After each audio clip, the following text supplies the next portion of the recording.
ఒక్కసారి కొమ్మూరి గోల్డ్ కి కాల్ చేయండి. తాకట్లో ఉన్న మీ బంగారాన్ని విడిపించి మార్కెట్ ప్రైస్ కి వాళ్ళు కొనుక్కుని మిగతా డబ్బులు మీకు ఇచ్చేస్తారు. హాయ్, వెల్కమ్ టు మనం టీవీ.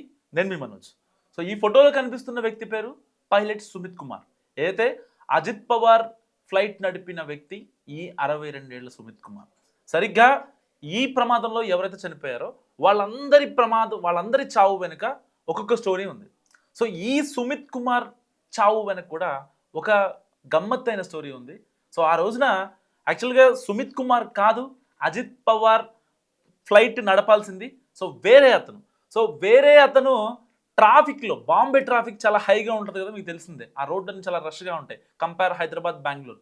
సో అలాంటి రోడ్లో ఒక పైలట్ ఒక అతను చిక్కుకుపోతే సరిగ్గా అదే టైంకి విఎస్ఆర్ సంస్థ ఉంది. ఏదైతే ఈ అజిత్ పవార్ వెళ్తున్న ఫ్లైట్ లియర్జెట్ 45ని నిర్వహిస్తున్న సంస్థ విఎస్ఆర్ వెంచర్స్కి సంబంధించిన ఆ సంస్థలోని ఉద్యోగులు సరిగ్గా 7:15 ఈ యొక్క సుమిత్ కుమార్కి ఫోన్ చేసి, ఇప్పుడు మీరు అర్జెంటుగా బాంబే ఎయిర్పోర్ట్కి రావాలి, సో రావాల్సిన అతను ట్రాఫిక్లో చిక్కుకుపోయాడు అని చెప్తే వెంటనే ఆగమేఘాల మీద ఈ సుమిత్ కుమార్ ఎయిర్పోర్ట్కి వచ్చాడు.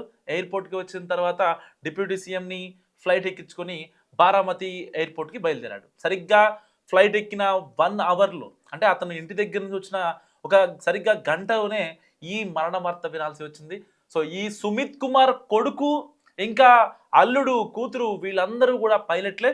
సో ఈ సుమిత్ కుమార్ బాలభారతి స్కూల్లో ఏవియేషన్ కంప్లీట్ చేశాడు. దాని తర్వాత కెనడా వెళ్ళి సో ఏవియేషన్లో ఇంకాస్త మెళకువలు నేర్చుకున్నాడు.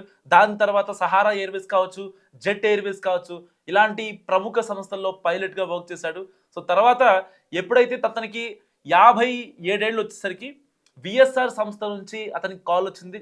దాని తర్వాత ఈ ప్రముఖులు, ఇంకా విఐపీలు, పెద్ద పెద్ద బిజినెస్ మ్యాగ్నెట్లు, పొలిటీషియన్స్ నడిపే ఈ లియర్జెట్ 45ని అతను నడపడం స్టార్ట్ చేశాడు. చివరిసారిగా అతను నడిపిన ఆ ఫ్లైటే అతన్ని అనంతలోకాలకు తీసుకెళ్తుందని ఎవరు ఊహించలేకపోయారు. సో అతని ఫ్రెండ్స్ చెప్తుందని బట్టి సుమిత్ కుమార్ ఇప్పటికే 17,500 గంటలు ఫ్లైట్ నడిపాడట. మరి ఇంత ఎక్స్పీరియన్స్ ఉన్న వ్యక్తి కేవలం ఆ పైలట్ ద్వారానే తప్పు జరిగిందని వార్తలు వింటుంటే అతని ఫ్రెండ్స్ తట్టుకోలేకపోతున్నారు.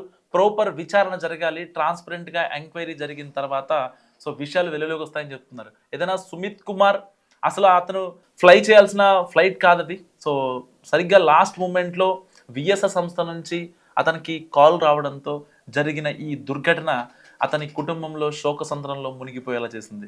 సో సుమిత్ కుమార్ గురించి మీరేమనుకుంటున్నారు? మస్ట్ కామెంట్ చేయండి.